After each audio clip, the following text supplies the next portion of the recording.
pensarmos a história da arte, a gente deve levar em consideração toda a questão cultural, toda a questão das tradições, toda a questão dos costumes, a historicidade, o contexto de pertencimento.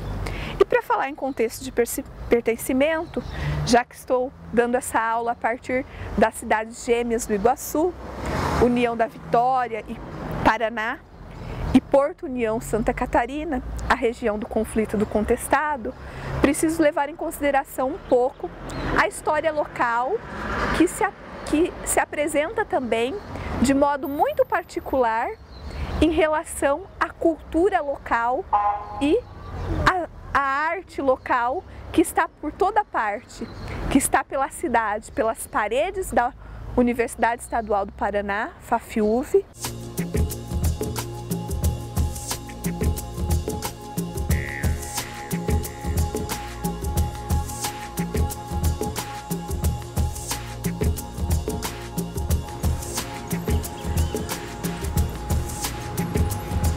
E também pelas esculturas esparramadas pela cidade, as esculturas em madeira.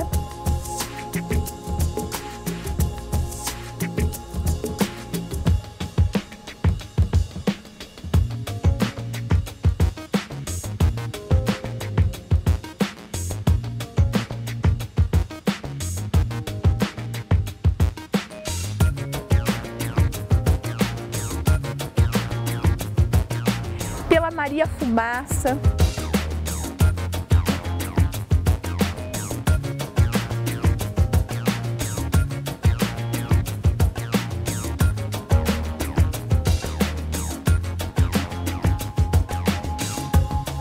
pelo espaço do Museu Castelinho, que é um espaço de arquitetura,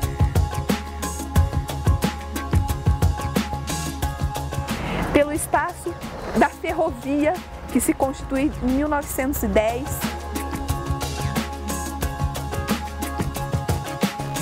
pelo espaço dos prédios da instituição de ferragem,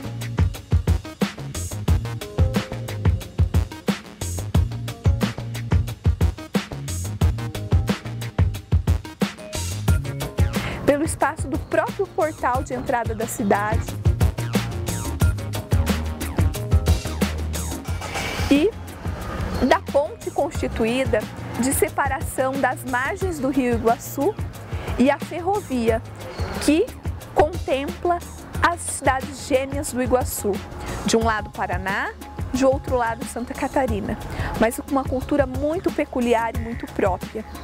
Diz a lenda que o monge João Maria esteve por aqui e nesse espaço-tempo ele foi um apaziguador de muitos dos conflitos, curando muitas das pessoas que foram feridas nesse conflito. E diz a lenda que nós temos uma serpente, né, com duas cabeças, sendo que uma está na margem do Rio Iguaçu, no lado do Paraná, e a outra cabeça está enterrada embaixo do Morro da Cruz, onde o monge João Maria passou e fixou a primeira cruz de madeira. Conta a lenda que, ao acontecer algo que possa derrubar essa cruz ou algum percalço acontecer, que isso pode ter algum transtorno para as cidades gêmeas que voltarão a não ter a harmonia e a paz. Em 1982, a cruz de madeira caiu e houve um período de grandes chuvas nas duas cidades, que inundou boa parte da cidade, ao passo que a inundação só passou quando uma das pessoas da comunidade local percebeu que a cruz de madeira havia caído, e essa cruz hoje foi substituída, que a gente vai poder ver daqui a pouquinho, por uma cruz, uma de madeira e uma outra cruz mais bem fixada e bem posta, que está lá até hoje. De lá para cá, nenhum problema com a cruz, né? um pouco de cultura, um pouco de representação social, um pouco de arte, um pouco de historicidade, um pouco de contexto. É isso que é arte, e a arte vai se perpetuando num panorama histórico e detalhado ao longo da constituição da humanidade, que vem desde a pré-história à arte contemporânea, e é o que discutiremos mais detalhadamente nessa unidade.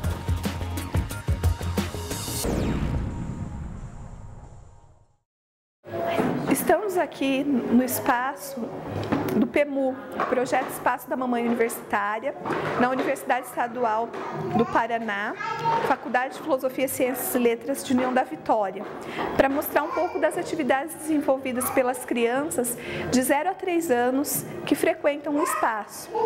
A frequência das crianças são 2 turmas, uma com um número de 8 alunos no período da tarde e outra com um número de 15 alunos no período da tarde, que ficam no espaço enquanto as mães frequentam o curso de pedagogia. Essa semana as atividades foram voltadas para o trabalho com formas geométricas, cores primárias e secundárias, e também a questão da releitura da obra de Alfredo Volpi, um pintor que retrata um pouco a questão da cultura popular voltado à questão das festas juninas, e como amanhã será a festa junina de integração e encerramento das mães e das crianças, essas atividades foram bem pertinentes essa semana. Então, no início do projeto, as crianças trabalharam juntamente com as estagiárias Silmara e Regina as formas geométricas, as cores primárias, o azul, o amarelo, o vermelho, né? Posteriormente as cores secundárias, o laranja, o verde e o roxo. E as crianças puderam fazer pintura a dedo e pintura coletiva. E finalizando essa atividade, no momento de hoje, um pouco antes da gente chegar aqui na salinha, elas estavam fazendo as atividades de releitura de obra de arte com as cores primárias e secundárias, e também tendo em vista a obra de Alfredo Volpi, que retrata muito bem essa questão na região de São Paulo, no Vale do Parintins, as tradições relacionadas à festa junina, que terá a festa de integração, que será amanhã. Nesse sentido, a gente veio fazer uma gravação rapidinha aqui para vocês entenderem um pouco dessa questão desse trabalho mais prático, voltado às ramificações artísticas e com enquadramento em artes visuais, né? Que independe a faixa de idade, que pode ser feito desde crianças muito pequenas a crianças maiores de séries iniciais e assim por diante. Então a arte está em toda parte.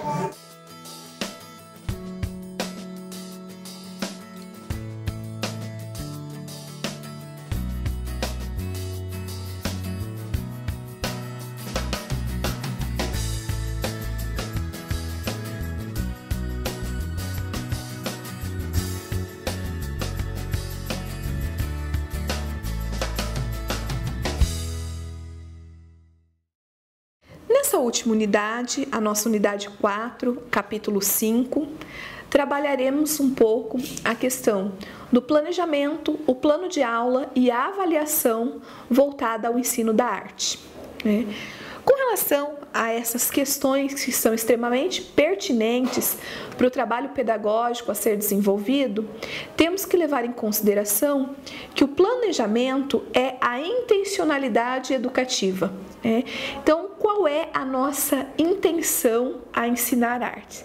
Então, a nossa intencionalidade educativa, ela está muito interligada à questão da nossa concepção de vivência de mundo, de sociedade, de educação, de indivíduos e de ensino propriamente. E ela que vai dar a base articuladora de como que a gente vai constituir esse planejamento. Lembrando sempre que no decorrer da nossa disciplina, nós tentamos pontuar que essa ação educacional, ela tem que ter o alinhamento entre teoria e prática.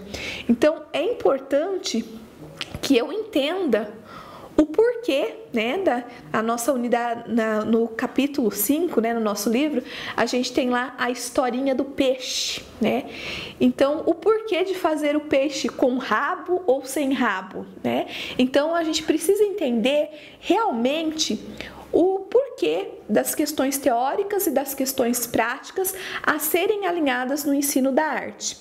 Nesse sentido, o planejamento, ele é essa intencionalidade que vai se demarcar de várias formas dentro da escola. O planejamento aparece no projeto político-pedagógico, o planejamento aparece na questão de séries, né, por turmas e por séries, articulada a conteúdos.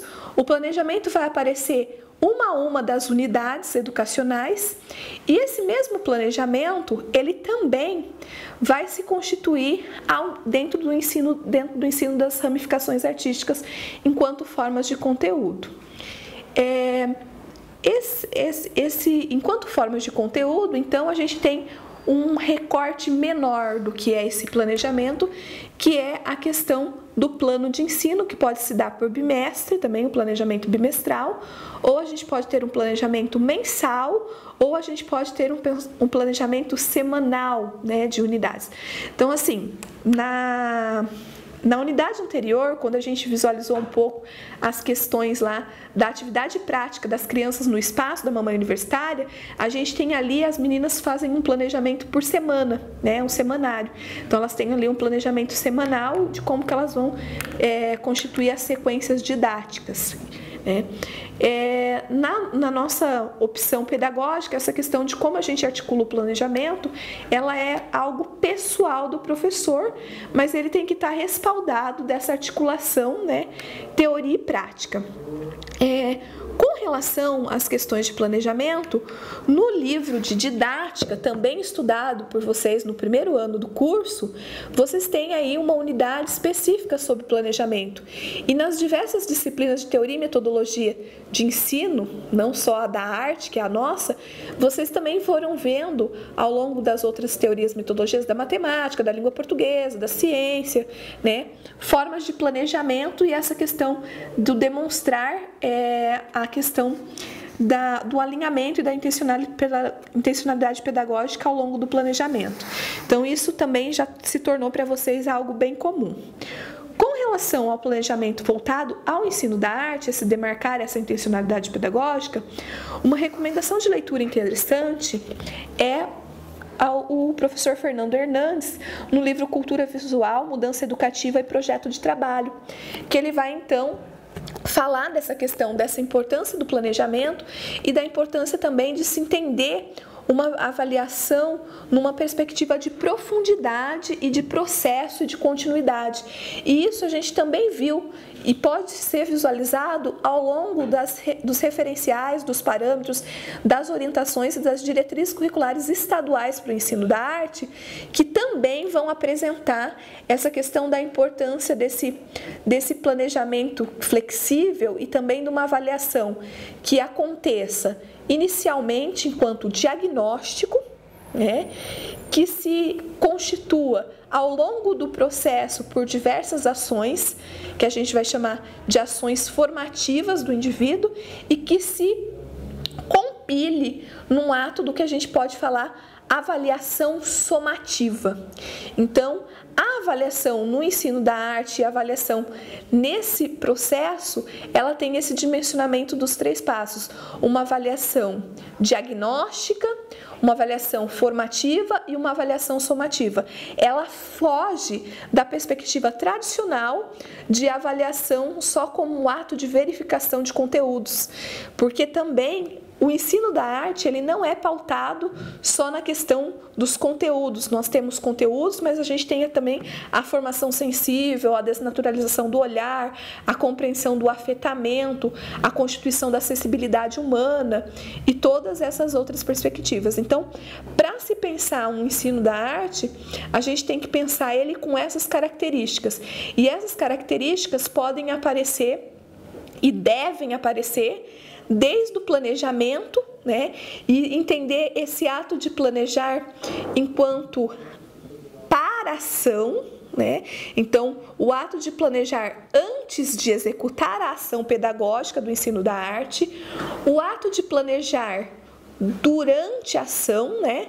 Sobre a ação, porque também algumas vezes a gente pensa num planejamento, numa ação de trabalho, e depois quando a gente efetiva ela, a gente vai visualizar que alguns problemas acontecem. Uma ação bem interessante que aconteceu, lembrando disso, né? E a questão também que a gente viu a questão do trabalho com as cores primárias no espaço da Mamãe Universitária, foi uma ação numa das minhas meninas, numa ação de estágio, que ela resolveu, ao trabalhar com as crianças essa questão das cores primárias, ela resolveu fazer com eles a apreciação do sol com papel celofane colorido, e também ela tinha planejado lá uma chuvinha de cores, né? Fazer chuvinha de cores com as crianças, e para fazer essa chuvinha ela resolveu utilizar papel crepom, né? Papel crepom azul, né? Amarelo e vermelho, que ela estava trabalhando as cores primárias. E nessa ação, quando ela teve essa questão desse replanejar, dessa flexibilidade da ação, quando ela chegou desesperada para contar, né? E falou: o que eu vou colocar no meu relatório? Porque é terrível, porque as crianças começaram então a pôr os papéis crepons na boca. E aí a gente tinha babas azuis, babas amarelas, babas vermelhas, e daqui a pouco, na verdade, a gente teve uma experiência muito significativa, porque a gente começou a ter não só as cores primárias, mas as cores secundárias, porque as crianças com papel crepom na boca vermelho, e de repente colocaram azul, e a gente começou a ter uma baba roxa, né? Então, não necessariamente a gente pode falar que ela não tem elementos para estar abordando no seu relatório de estágio, que a ação dela foi uma catástrofe. Na verdade, ela, enquanto visão de adulto, ela fez uma projeção para trabalhar cores primárias, utilizando essa chuvinha, né, além da observação com o papel celofane do sol. E o que aconteceu é que as crianças, elas intervêm na nossa ação pedagógica, e elas fazem com que a nossa ação pedagógica nem sempre seja aquilo que foi pontualmente planejado. Então, está aí a flexibilidade do planejamento, inclusive no ensino da arte, né? E o importante nesse processo também, quando a gente fala de um planejamento para ação, na ação, e aí sobre a ação, é ao final desse processo a gente fazer uma reavaliação do que foi o nosso planejamento e pensar que não foi tão problemático assim, né? O que na verdade a gente teve foi crianças que, para além da chuvinha com as cores primárias, fizeram uma experiência sensorial interessante, podem ter manchado um pouco os uniformes, né? Ficado com a boca, com a língua colorida, né? Isso pode não ter caído no gosto dos pais, né? A questão de sujar o uniforme e tudo mais, mas assim, eu me lembro quando eu era criança que a minha preferência era por geladinho de groselha azul, para ficar com a língua bem azul mesmo, ou então um picolé vermelho de groselha ou de uva, porque a gente, quanto criança, a gente vê o mundo sob uma outra ótica. Então, na perspectiva das crianças, essa atividade foi extremamente funcional e significativa. E quando a gente pensa nesse planejamento, a gente não foge também, né, falar em planejamento, a gente não foge de estar falando em avaliação. Lá no livro de didática, vocês têm também bastante falando sobre avaliação e instrumentos avaliativos. E uma das questões importantes pontuadas, que a gente também pontua aí no nosso capítulo 5, é a questão dos portfólios de avaliação, do acompanhamento dessa trajetória, de entender, né, essa formação da criança ao longo do processo, então, e não como um produto fechado. Então, é nesse sentido que a gente, na verdade, a gente vive num mundo que a gente planeja a todo momento e que às vezes os nossos planejamentos não dão tão certo assim, eles sucumbem, e aí a gente tem que ter novas projeções, mas ao mesmo tempo, para novas projeções, nós precisamos nos avaliar e nos reavaliar. Então, é nesse sentido também que quando a gente pensa o ensino da arte, a gente vai pensar ele nessa perspectiva de um planejamento que articula teoria e prática e também numa avaliação. Então, quando a gente pensa em avaliação, a avaliação ela tem esse momento de diagnóstico, que é o momento inicial. Ela vai ter o momento das avaliações somativas, que são ao longo do processo. E ela vai ter um momento de síntese, uma síntese formativa e integrativa, o que realmente foi aprendido.